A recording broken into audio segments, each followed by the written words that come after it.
Welcome to the Raising Values podcast, where the traditional family talks. You can find us on iTunes, Stitcher, and Spotify, and be sure to follow us on Facebook and Instagram. You can support the Raising Values podcast through Patreon. Phil and Gillian are behind the mic, and we hope you enjoy the show.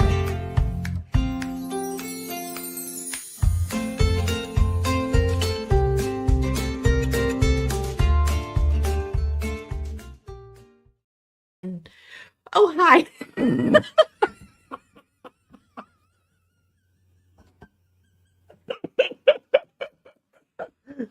That scared me. I wasn't ready. I thought the countdown was going a little bit longer. I thought we still had 30 seconds of the pre-roll. Excuse us this morning. I didn't know that you were going to be there that quick. I really thought I had 30 more seconds to talk to Phil about something. And then you appeared, and hello and good morning and welcome to Raising Values and the nuttiness that is obviously at the Rabalais house this morning. Oh, Jesus Christ, I can't. I saw you hit the go live button, but I really did thought, so we have two pre-rolls if you've been watching the show. We have two pre-rolls. One is a countdown to the pre-roll that where you hear my voice talking about the podcast. And I really thought that I had one more 30-second pre-roll to go. Oh, and look, there's a person in the comments that says, Raggle Fraggle says, "This is my first time tuning in live. Don't let me down." He usually tunes in for matter of facts. I think this is his first time catching. Well, Raggle Fraggle, welcome to Raising Values. This is me. This is Gillian. This is how this usually goes. The look on your face is going to be permanently burned into my brain for the rest of my life. That was you went from irritated wife because I was needling you to shit. He was. I can't tell if you're being serious or joking this morning. You're just poking. You're poking the right spots today that are just pokeable, grinding my gears a little bit, and I wasn't ready for the world to see that. Anyway, good morning and welcome to Raising Values. Jesus Christ. We are raising something, and it is my blood pressure. That's what's been... Yeah. Okay, anyway. So, 3 minutes in, I'm going to get myself together. I put Cypress Survivalist LLC in the title, and Gillian pointed out correctly, we are not setting up an LLC. It's a nonprofit. I goofed. That's what happens when I try to do these late in the evening, and I'm drained and zonked. What's funny is, though, he set this podcast up, I'm imagining, after our very first board meeting. Yes, of a nonprofit, by the way. So first off, before we get into the whole show and what's going on, we do have administrative work. Which do you want first? It doesn't matter. We can do merch first. We always need to talk about the merch and that it's there, and that if you want to purchase it and support Tiffany and Chris in their small business, they are in control of our merch shop, and there's all sorts of fun things that you can purchase there for Raising Value and Matter of Facts. And the information and link to the store is in the show notes, and you can click there. Go purchase your stuff and support the show and support Chris and Tiffany. And then, of course, we always want to talk about the Raising Values Signal Chat for patrons. So if you are a patron, and we've been getting new patrons at, I would say, maybe one a week. No? One every 2 weeks, 3. We've been getting some new patrons lately, this month and last month, and that's really cool. There is a Matter of Facts signal chat for patrons, which is I always like to say that, enter at your own risk on that one. And then the Raising Values signal chat for patrons is a little more low key. We're talking about a lot of the discussions that we have on this podcast in that chat. And I would just like to say to our patrons that are in those chats, I absolutely love your feedback. Please do not ever feel like you have to apologize to me for opinions that you've expressed or things that you've messaged or whatever. I love hearing your feedback. I understand that we're not always going to agree with the things that Phil and I put out on this podcast, and that your life is totally different from ours. The way you raise your kids could be totally different from ours. Your marriage, your relationships are different. And so on this podcast, we talk about what works for us and what we go through on a daily, and you can take from it what you will, but I really do appreciate our listeners that are here all the time. And then we've grown and had such great friendships come out of both of the podcasts. And I love your honesty and your truth when you get on those signal chats and start talking to us about different things. And a lot of times I'm going to take some of the things that we talk about and we're going to talk about them on the show. So please don't ever apologize for expressing your opinions or asking more questions. I'm speaking to one in particular. Don't feel bad about that. Now, what I will say is, if you do listen to the show and you have opinions, how am I going to put this? I don't know. Please just remember that Phil and I are both human. We are not perfect. Our marriage is not perfect. My husband is not perfect, and I am not perfect. And before name calling happens. Has there ever been name calling, though? What have I been calling you all week in jokes? An evil narcissist. Oh.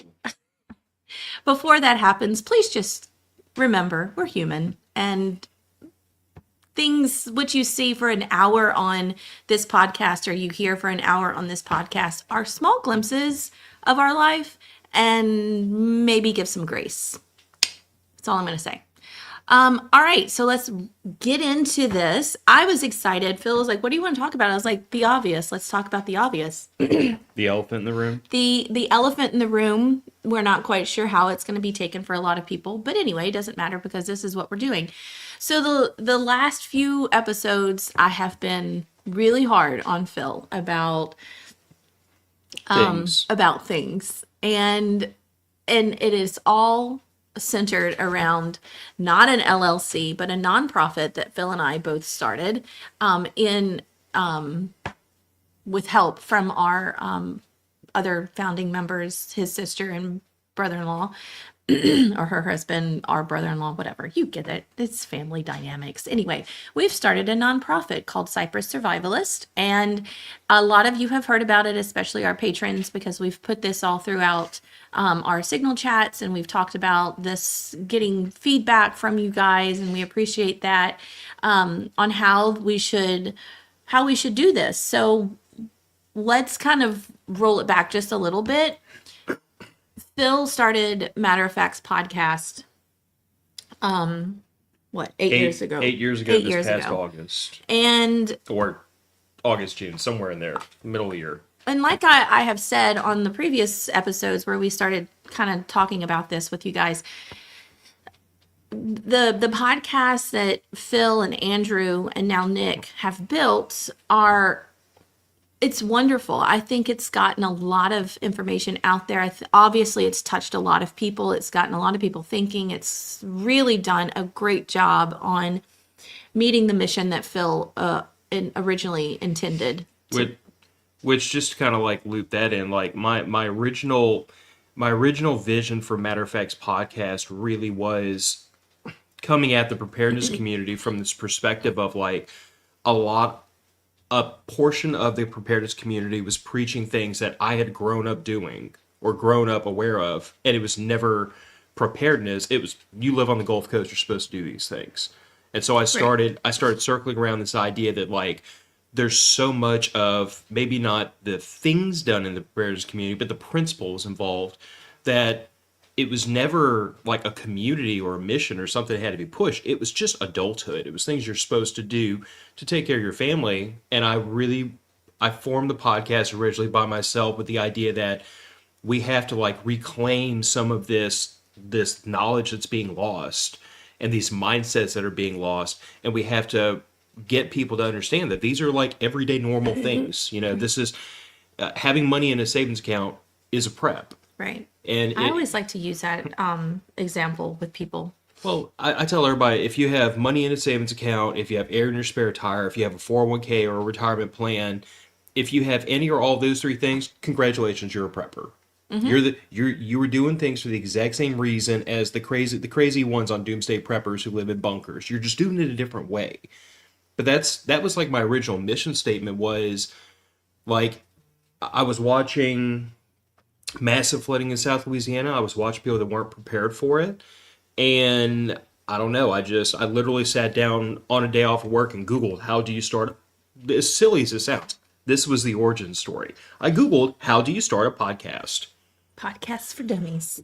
Well, but I knew, I'd listened to a lot of podcasts, but I had no earthly idea what I was doing. So like, I started on a wing and a prayer and a free Podomatic account. And I don't even think I used Audacity for like the first 6 or 7 episodes. I literally just recorded, straight dumped it, no intro music, the most amateur hack job podcast you'd ever seen in your life. But to me, I felt this pull inside of me where I was like, I have to get this knowledge. I have to get this information in the hands of people who need it. And I didn't know how I was going to do it. But that tends to, I think you would agree, that tends to be me, is like when I feel the pull to do something, I don't care if I know how to do it or not. I'm going to jump out there and try. Because I can't not. It's a compulsion. So that was 8 years ago how this insanity started. Right. And so we've grown, and the podcast has grown. Matter of Fact has grown, and our reach has grown. But I think what happened was Ida hit, and that really set us back to, you okay? Yeah, I had something that was stuck in my eyebrow. Why are you crying No, already? something in my eyebrow was like drifting back and forth. It was probably a cat hair. Anyway. Ida hit the house, and that kind of opened our eyes a little bit more to what is here just in our community. Like, we love getting the message out and being a family of preppers, survivalists, readiness, whatever you want to call it. Every word you use for this type of lifestyle is going to have some kind of stigma attached to it. And so what we realized is that Phil and Andrew and now Nick are, on every week talking about this lifestyle.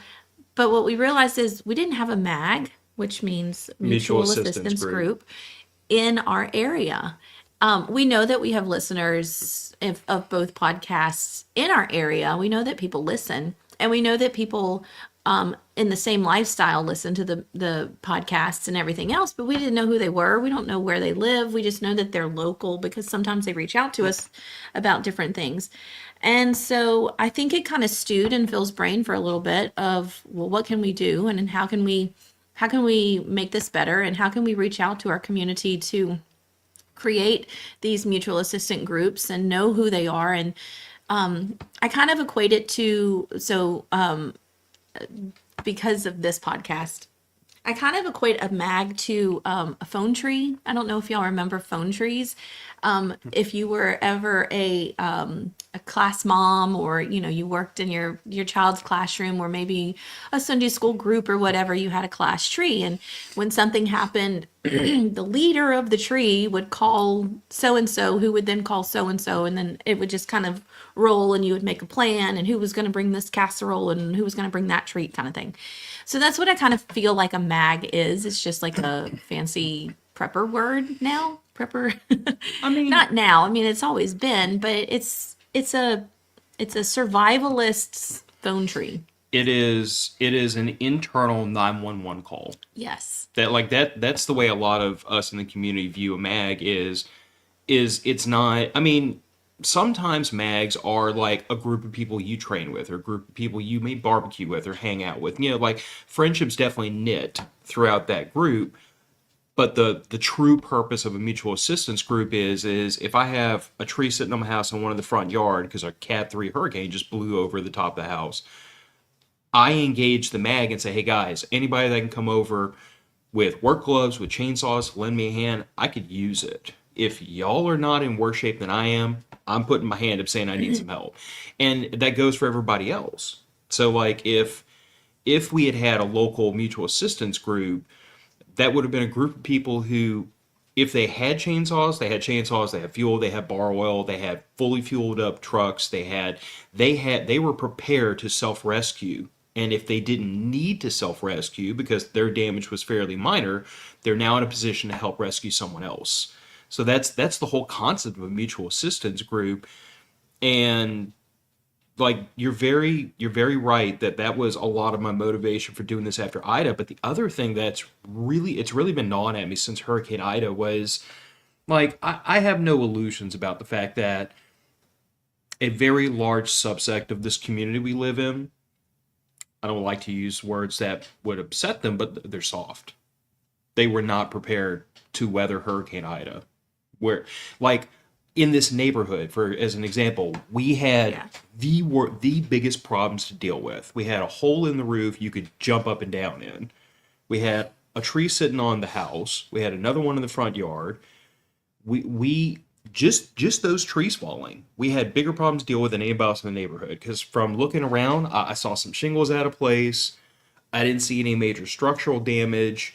Well, our neighbor across the street, a tree fell on her house too. It grazed the back end of her house and kind of knocked down the very edge of her roof. Okay. So she had roof damage too. Yeah. That big pine tree. But looking throughout the rest of the neighborhood at the people that stayed, a large portion of these people did not have any serious structural damage or any serious cleanup to do. But we were bumping into people who did not have food, did not have water, didn't have backup generators, didn't have fuel. Blows my mind. But therein lies my thing. I understand that there are people who they're not going to ride out a hurricane in their home. Cool. You better evacuate ahead of time, and you better have a plan that involves evacuation. Is that an assassin bug over there? I don't know, but it's a really big bug crawling on the wall. It's raining really, really hard outside too, so pouring. You could probably hear that. But anyway, back to us. But then there are people who made the decision to stay that were in no way, shape, or form prepared to ride this out, and that gnawed at me because I think to myself, I'm like, okay, there were probably a dozen and a half, maybe more people in this neighborhood who almost certainly don't listen to the podcast. Yes, Stuart, I did not have a chainsaw. That's been remedied. He said none had a chainsaw. Not just you, all, including comment of no one in the neighborhood had a chainsaw. I trust he's needling me because I know Stuart. I love Stuart to death. Well and truly, like Big Brother energy. But I am positive that was aimed at me, and I deserve it. But I guess that was kind of my thought process was like there's always people around us that I'm almost positive don't listen to this. We could be having some technical difficulties, guys. It's we have I don't know if it's a cold front or whatever is rolling through, and so the weather is really bad outside, so we might be getting a little spotty. I don't know. Anyway. So like I said, I feel like there's people in this local community that we are not reaching with the podcast that we have to make an attempt to reach. And also for the purely selfish reason of wanting to put together something like a mutual assistance group in this area, like we have to figure out where the other preparedness-minded people are and knit them together into a group because, you know, Stuart and several other people said it very poignantly, which was, the day after Hurricane Ida, I didn't need a whole bunch of friends 600-700 miles away. That's not what I needed. What I needed was 4 guys within 15 minutes drive of me who could come over and help us unwind this mess. And the nature of the podcast is that because it's nationwide, because it's so diversified, I don't have that. And the problem is most of us who listen to this podcast don't have that. Like, we live on an island by ourselves, and we're taking to heart the things we talk about in this podcast, but you don't know where everybody else is who's in that mindset. Mm-hmm. And so that's what got my gears turning right after Hurricane Ida about, like, how do we take this original mission statement from Matter of Facts, which was just pump information out into the internet and hope to God it reaches somebody? And how do I target it to this parish, this local area? And so your idea, And so my idea that Gillian well, and it I, evolved a yeah. lot. It went from something small, and then he involved his wife, who said, we're going to make this big. We can do this. And then I needled him on a couple of episodes, and I've already apologized, and I'm not apologizing again. Yeah. So Joking. my idea was to try to host local educational events here in this area where we try to teach people. I really want to steep this in the language of like practical preparedness or practical Yeah. readiness. Like, like you and I, like I think at this point we have most of a class schedule nailed down, which I have sitting on my phone so we can talk about it. But But before like, you get to a class schedule, we have to explain what this is. So we've started this nonprofit, and the reason we started the nonprofit, what? I wasn't going to talk about the class schedule yet. Oh, you looked down and started scrolling. I'm sorry, go for it. Finish Yeah, I whatever was your trying to thought make sure was. my phone didn't go to sleep because it does that. Okay. No, I lost my train of thought. Okay, so we started the nonprofit. We thought about doing an LLC, which is what Phil put in the title, but we thought about doing that. But then a nonprofit opens us up to different opportunities for grants and things like that. But the reason we wanted to create an organization is to protect our intellectual property. And so if anyone has a question like, oh my God, really a nonprofit? Like, why are you doing a nonprofit kind of thing? Well, we're putting together classes and events. And so the whole point of this organization is to host right now free classes, 1-day events. Right now it's going to be held at our local state park that has a beautiful pavilion that can fit 100 some odd people in there, and have experts in whatever field or whatever lesson or class that they're going to teach come in and teach those classes. 30 minutes, 45 minutes, depends on what it is. And have a day where people can come who maybe are interested in beginning this lifestyle, interested to see what it's all about, or come in and see if there's anything new that they can learn, or go back and refresh some skills and things like that. And so that's our idea behind all of this. And the nonprofit gives us the chance to reach out for funding through grants. It's a little bit more acceptable for people, especially when you're working with city and state governments. And as far as donations go, people can use donations to a nonprofit as a write-off for themselves. It's just a little bit easier to navigate. Plus, I've worked in nonprofits most of my entire career. So I kind of know a little bit of the back and forth between nonprofits. So, and I feel like a nonprofit really appeals to me personally because, like, when I don't know if it was before or after I'd kind of like started voicing to you, but like in my head, I'd been rolling around like, what do I want this event to be like? What do I want it to feel like? And I'm very laser focused, and I've been very argumentative towards you and the rest of the board about like being very insistent on like this event have a certain look and feel to it. I don't want this event to be impersonal. I don't want it to be convention centers. I don't want it to be corporate. I don't want it to be a big, huge. I think that's cricket. no, babe, that's a cockroach, I believe. Is it? Yes. I love bugs. I have worked as an entomologist, and I have done a lot of things with bugs. You talk. I'm gonna go get something to murder. I do not like cockroaches. There was an exhibit that I had to work at when I was at the Insectarium in New Orleans, and we had to service this exhibit on the daily, and it was the cockroach exhibit because cockroaches are everywhere, and especially in New Orleans. It's dead. You're good. And I physically can't. I hate cockroaches. I hate cockroaches. Ugh. Anyway, Okay, I've saved my wife. I've been watching that thing crawl on the wall over there. So where was I?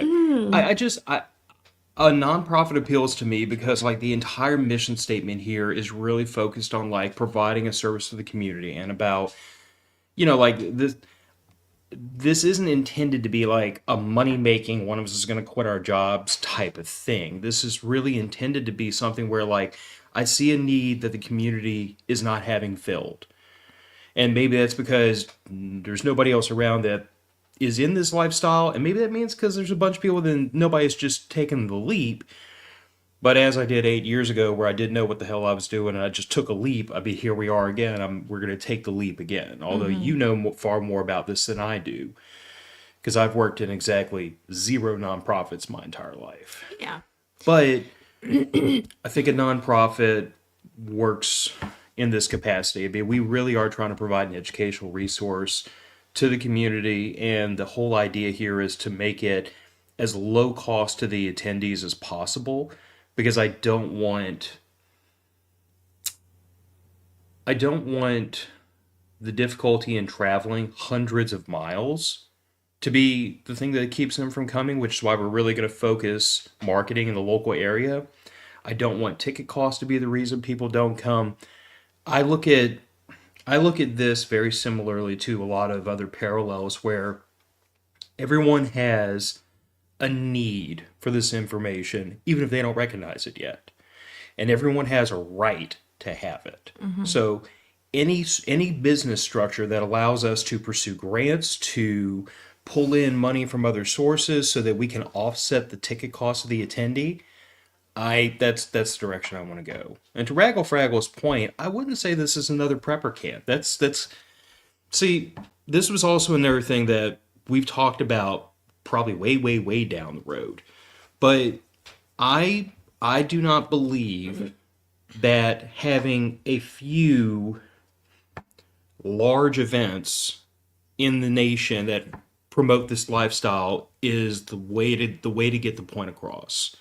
I think you run into problems if you have an event on the East Coast or the West Coast or way up north or way down south where a lot of people can't attend because it's too far of a drive. Like for us, it was a 10 to 12 hour drive. It was 3 days off of work commitment for us to go up there and back. It's a commitment. Yeah. And now I think it's worth it, but it's a hard sell for persons just getting into this lifestyle to make that commitment.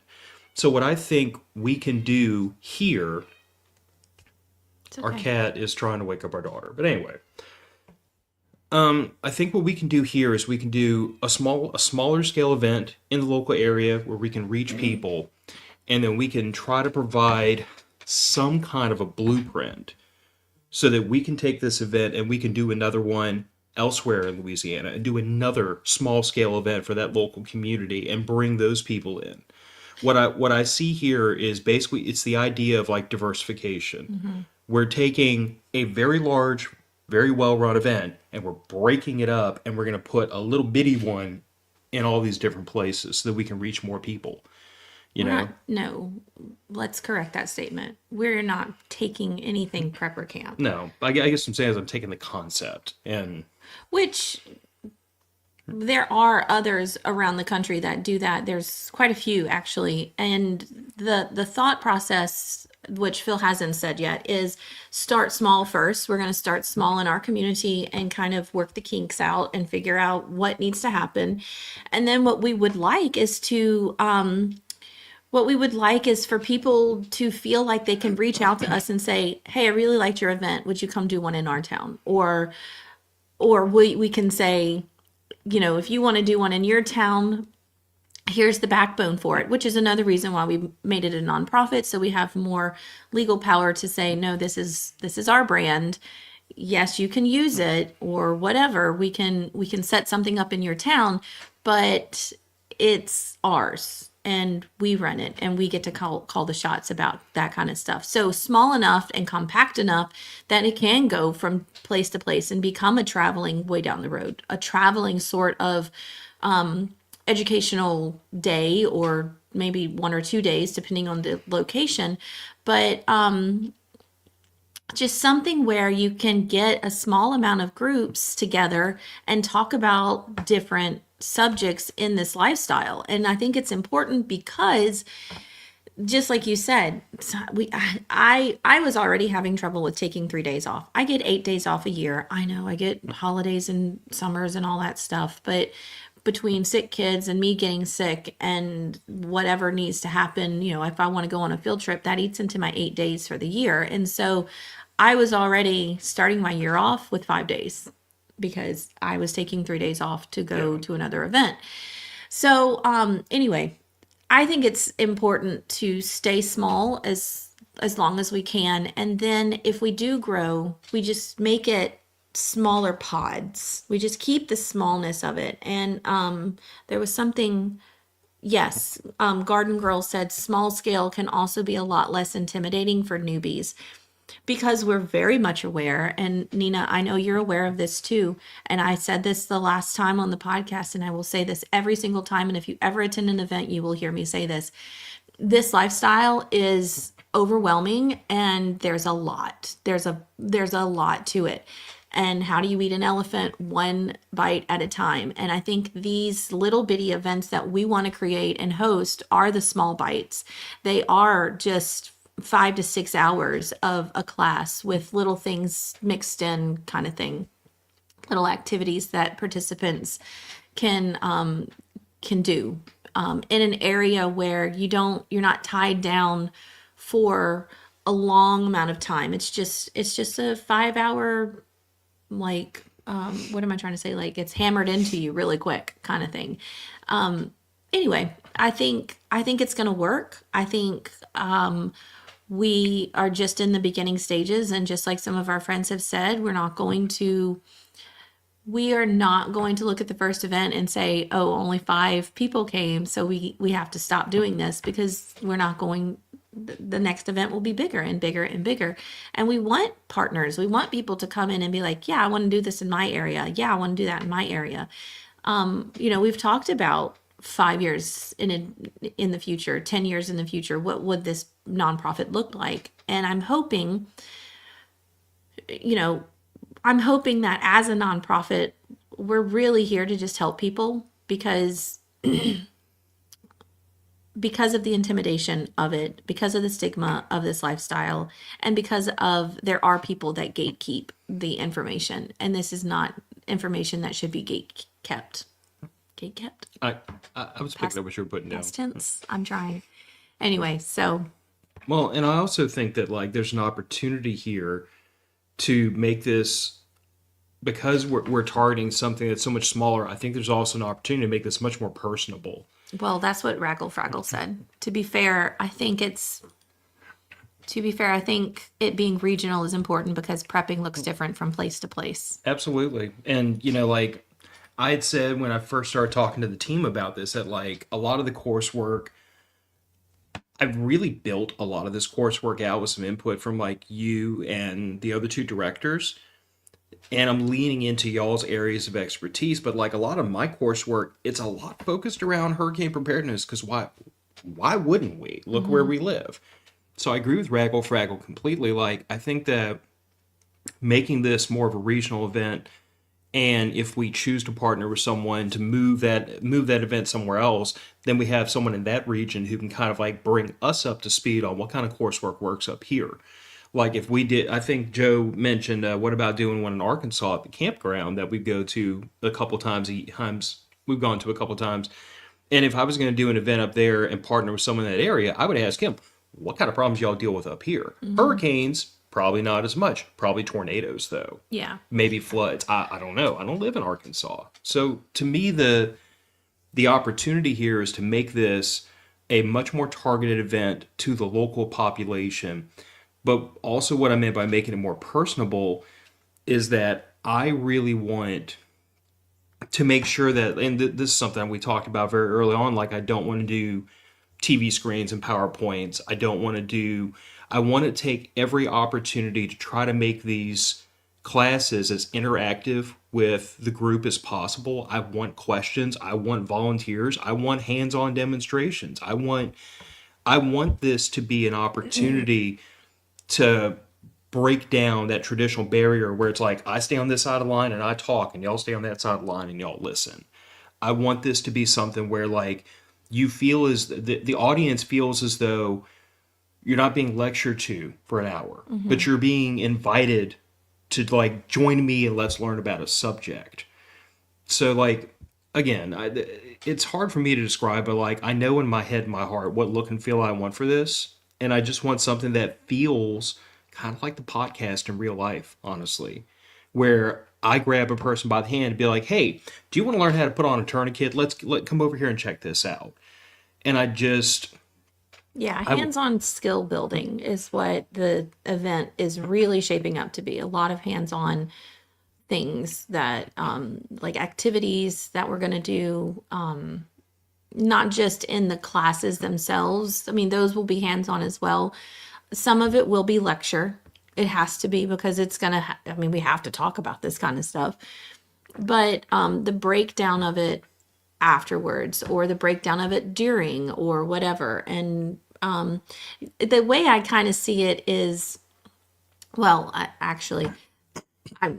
could see it like this, but the pavilion we're at, it's all picnic tables. And so people are going to have to sit at picnic tables, which is fine. But I kind of see it as an interpretive ranger or an interpretive guide, leading you down a path kind of thing. We're not going to have, I mean, we might have one class where you're walking out in nature and looking at different things, but that one person is talking to smaller groups and, you know, giving all this information to the small group who's maybe sitting in a circle around a bonfire kind of thing. It's just intimate and personal and not overwhelming and overbearing and here it is, here it is, here it is kind of thing. It's just a very softly inviting. grab you by the hand and say, "Come on, little guy, let's go this way.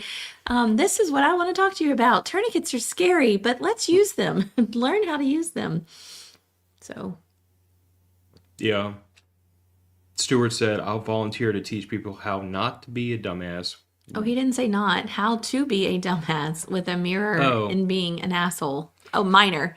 Sorry, we can't read.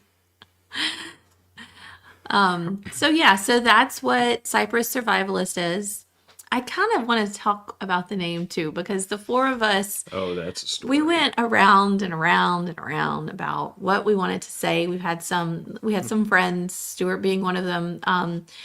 We didn't want to use the word prepper, or Or survivalist, frankly, and we didn't want to use those in the event name. But for the name of the nonprofit, we were just struggling with like what's us. yeah. And what happened was, so we're Googling all these names. I'm in the secretary, who is it? Secretary of State Yeah, the Secretary of for State. state of That's what Louisiana. for the state of Louisiana, going through and you put in the business name and you see if the business name actually is there. But we're Googling all these names that we wanted to do and they all exist. And which is great because then it really opened our eyes to, wow, there are these little pods all across the country of these prepper survivalist things, whether it's a blog or it's a podcast or these local little small events, kind of like what we're doing. Anyway, so Phil was like, what if we were just done with trying to name this organization?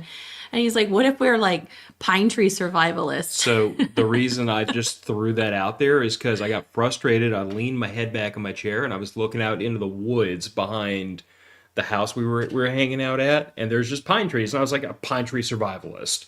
And everybody's head kind of craned around and looked at me, and I was like, oh God, did that just stick?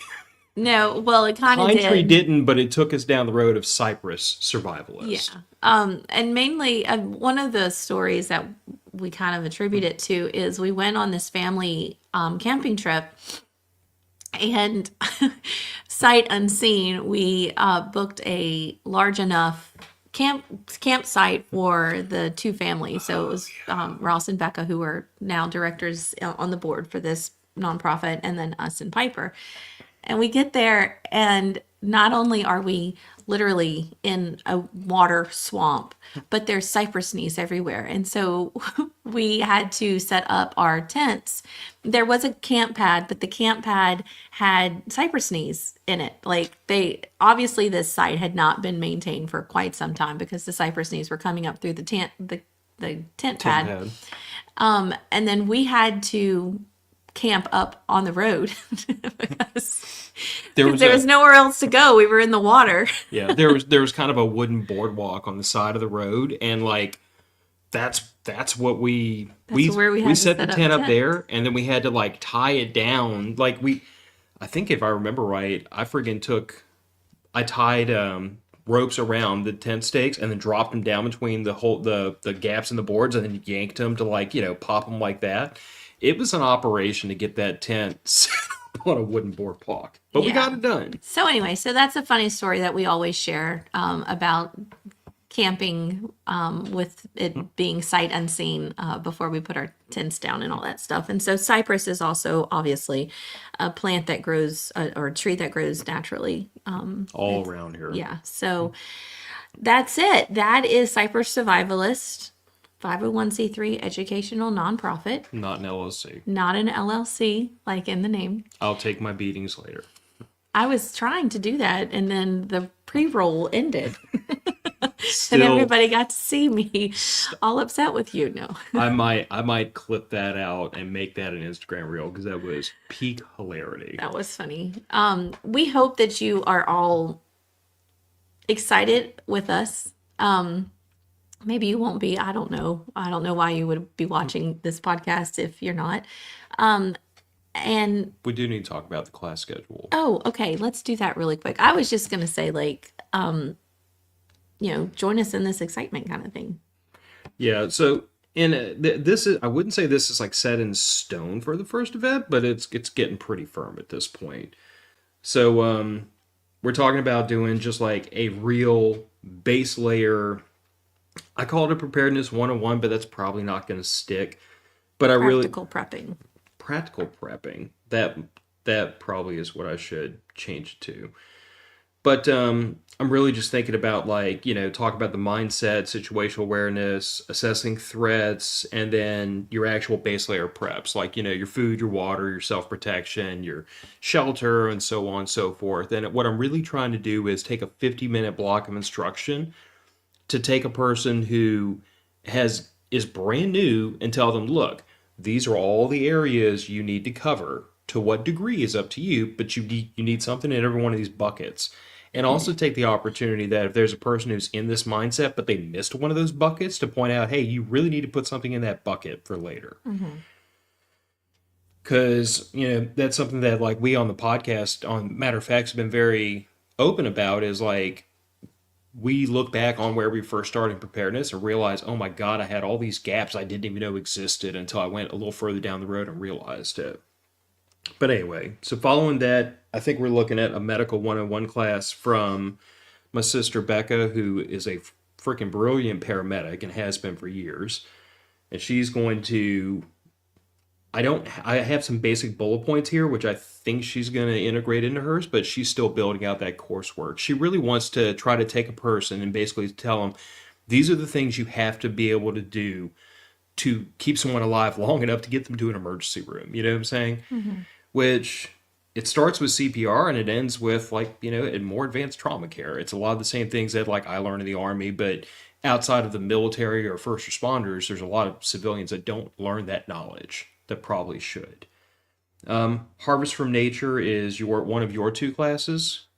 So you're going to instruct people in all of the stuff out there in nature that they can make use of that I know absolutely nothing about. Yes. Except goldenrod is a phenomenal anti-inflammatory and will cure a sinus infection. I wouldn't say cure a sinus infection, but it definitely helps. Well, I know it worked a lot better for me than everything that came out of a pharmacy the last time I had a sinus infection, so I'm going to say it cures. Financial preparedness, which would be a short 25-minute class from me, and like I restrict myself on Matter of Facts to like once a year doing a financial preparedness class, because I feel like if your finances are not in order, it makes everything in your life much more difficult. If we had tons of debt right now, or like maxed out credit cards, we would be drowning in this economy. And the reason why we've been able to make things work is because we don't have a lot of debt. We did a lot of foreplanning on the front end. A use of force class from Ross. So he's going to talk through like the legal principles of self-defense in specific to the state of Louisiana, which was very important to me that like that class has to be taught state by state because state laws vary from state to state. And he's a sheriff's deputy. Yes. And I believe he's also a training officer. I mean, Is. he's been in the game for a very long time. Gray Man, which, the philosophy of Gray Man, hiding in plain sight, basically there's a time to make it known who you are and what you're about, but most of the time you really just want to blend your community, which sounds hilarious to a guy that looks the way I do, because having a beard this long, people literally refer to me around town as the guy with the beard. But I swear to God, if I shaved, no one would recognize me. Including you two, probably. Please don't ever do that. I've thought about it. I didn't say I was going to do it. I just thought it'd be funny to mess with everybody. But then we'd be doing this for like 18 months to get back to it. But anyway. Emotional prepping, which is your other class. Managing emotions during and after the event. Trauma, post-traumatic stress disorder. Coaching your kids. Involving your kids in your preparedness plan. Which all of that, I feel like you're well equipped to talk about and try to get the audience to understand that like there's an aspect of an emergency situation that's going to involve managing emotions because you can't just bury them down forever. Sooner or later they come. I feel like that. So I've talked at, I was a guest at a conference, Women Who Prep conference last year, and that was what I spoke about there. And then when I go on different podcasts or whatever, that's usually what people want me to talk about is the emotional side and prepping with kids, because it doesn't get talked about enough. Yeah. I mean, emotion, and again, because for so many years preparedness has been a mostly male-dominated sphere, and most men are very comfortable with the idea of like emotions, put those in a friggin' bag, tie it off, throw them way over there, we'll deal with them later. But that doesn't work as well when you're dealing with children or when you're dealing with, not stereotype, but a lot of women. You have to manage the emotions in the moment, and you have to manage the emotions on the back end. Like post-traumatic stress disorder to me is if you don't manage your emotions like as a combat veteran for long enough, your emotions are going to manage you. Mm-hmm. So it doesn't get talked about very often. I think that's why you get asked to talk about it so much, because within this world, there's not a lot of people that talk about it. Certainly not openly. Yeah. And then the last one is communications, which would be my last class and the last class for the day. And I want to literally start at, this is a cell phone, you should be using this because everybody has them and they work, and go all the way to like alternative methods of communication. And I even want to involve things like controlling your digital footprint, controlling your information on the internet, like being careful what you put out on social media, if you're talking on a radio, everyone around you can hear you, so how do you not give away information you don't want other people to know? Like, what I want to focus on in a lot of these classes is not just here's what you do, but here's why you do it, and teach the principles behind these things. Because I could show a person how to use a Baofeng GM15 radio in 45 seconds. It's not complicated. But if I teach you the idea behind like signals intelligence and comm security and those principles, then you can apply that to any radio, you can apply it to a cell phone, you can apply it to posting on Instagram, because the principle cuts across everything. Mm-hmm. So a lot of what I want to get into with these classes is I want to teach the principles behind the reason why we do the things we do. Because I feel like those principles, people can apply them in their daily lives. Yeah. And then if a class is going on and that person doesn't want to attend a class, there'll be activity tables that they can go to. And so those are going to be things like learning how to use a ferro rod to start a fire. I think you had medical bag rodeo. So yeah, that's going to Bex is going to take her first aid kit that she's building for her class and open it up and break it down. There'll be a way that you can you can get a list from her for all the things that she has in it, where to purchase it, how to purchase it, all that stuff, and then how to build your own medical bag. She might also, because she and I talked last night about the possibility of her having like her medical bag from the class and also her go bag that she keeps in her vehicle, which is that med bag on steroids, and then also having like the IFAG I keep in my truck or the IFAG you Yeah, keep I in your think- Jeep, so that way we can kind of show people different form factors, different levels of equipment, different quantities, Yeah. because again, it's about Becca's point of view is I need to teach people how to use the stuff that's in these bags, because Yeah. if there's stuff in these bags they don't know how to use, it's useless. Right.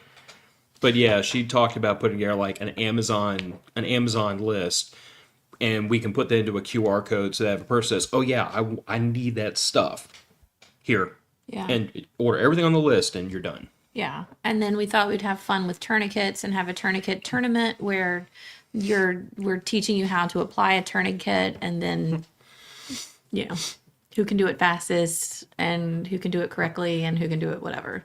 I'm going to tell at least one person to apply a tourniquet to their dominant leg with their non-dominant hand, one-handed.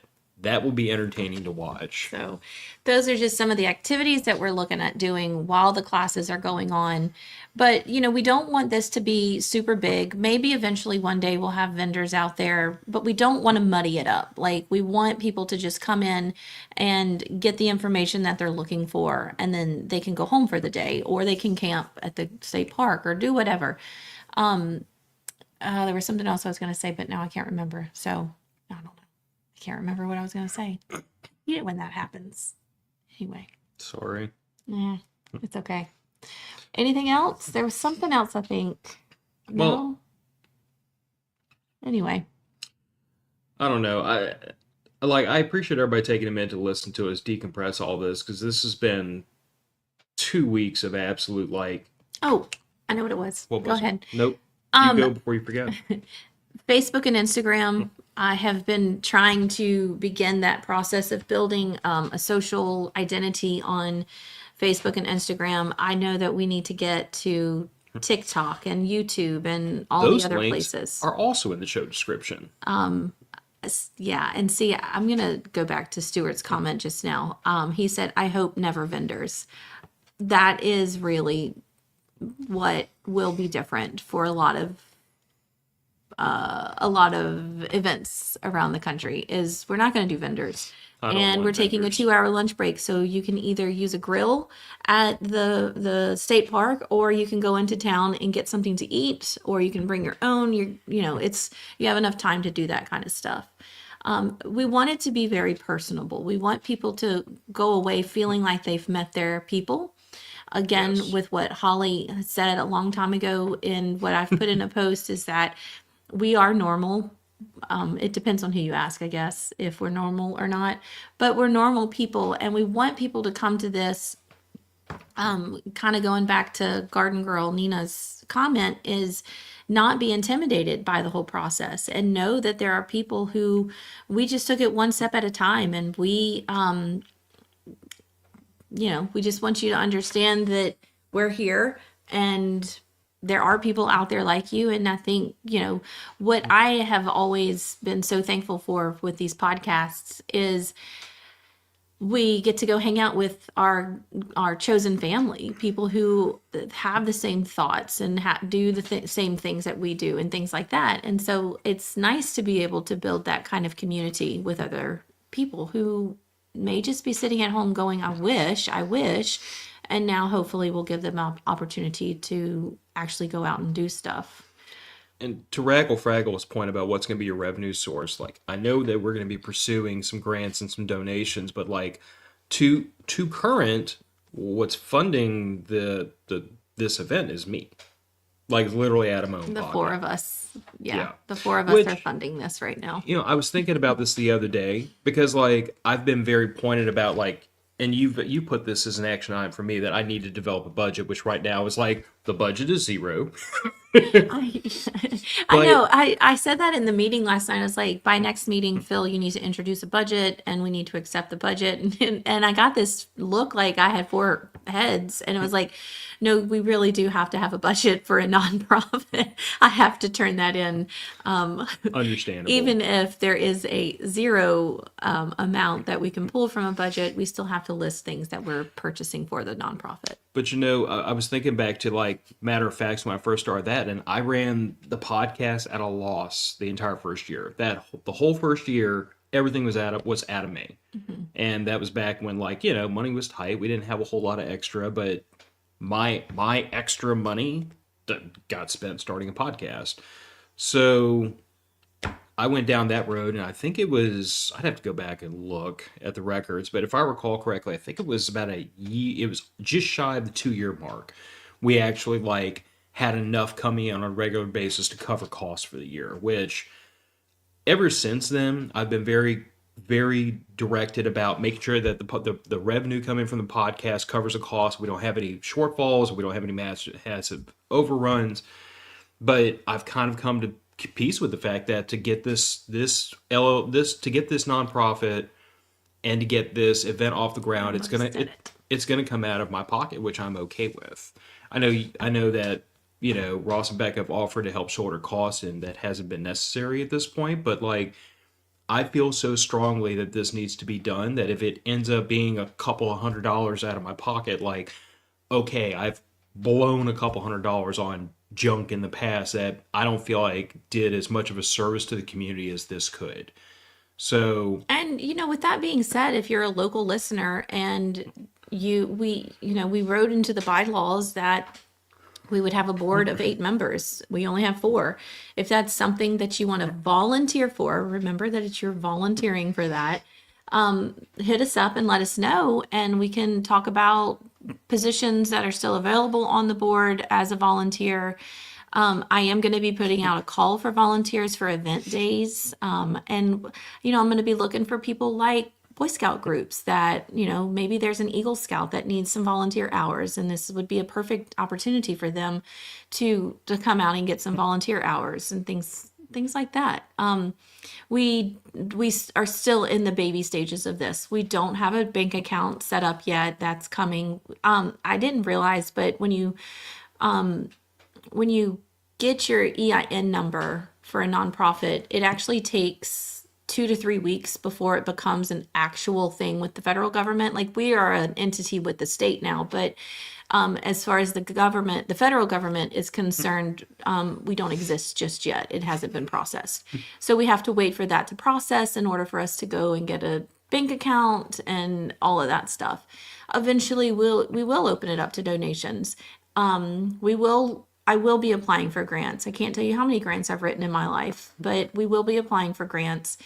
And I think it's really important to say that this is not a moneymaker for us. Right now, we're in the negative by a lot. not a lot yet, but a few hundred. Okay, by March, it'll be an amount that we weren't expecting when we first whatever. Anyway, It'll be worth it. So we will be asking for that, and you don't have to, and no one really has to be involved. If you want to just come hang out for the day, if you're local, or if you want to drive and come to South Louisiana for an event. But the event will be on March 8th. It's a Saturday.